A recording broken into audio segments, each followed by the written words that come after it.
Hi and a very good day. Today I will be giving you my reflection on the analysis of the novel Arsene Lupin, the Gentleman Burglar, written by Maurice Leblanc, published in 2002. When analyzing the comparison between an English novel and its Malay translation, there are several important steps that need to be taken to ensure a thorough and accurate analysis.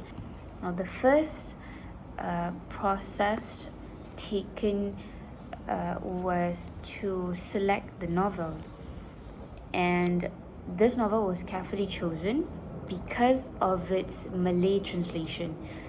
The translation book was published by Open Bridge Publication, which is a certified publisher, and also it even is certified by the National Library of Malaysia.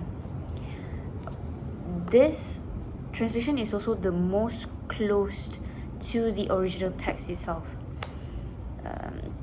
The next step is to compare on how the story elements are presented in each one.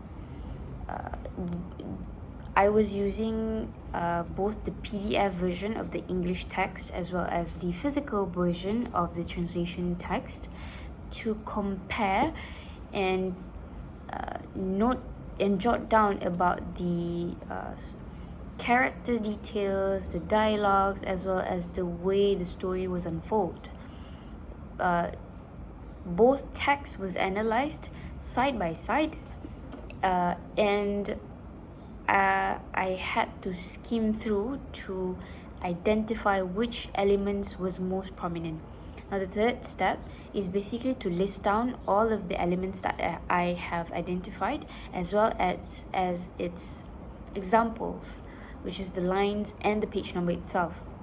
Last but not least is to write down the comparative analysis, which is a detailed comparative essay about the similarities as well as the technique used in the translation book itself. This involves examining the aspects such as literal translation, extensions, modulations, as well as borrowing. As an analyst, I had to focus more on how the author of the translation book preserved the essence, the themes, as well as the narrative flow of the original work. Now, the problems that rose was definitely on how difficult it is to refer on both version, because one is in PDF version, the online form, while the other one is in the physical one. I had to skim and open through this page while comparing it to the digital version of the book itself.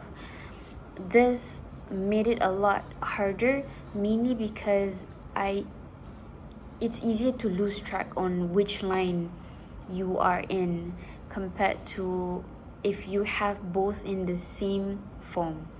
And last but not least is to determine the tone of the text itself, because there are a lot of instances where the translated book had more explanation or even using a entirely different word in order to convey what the original work was trying to say.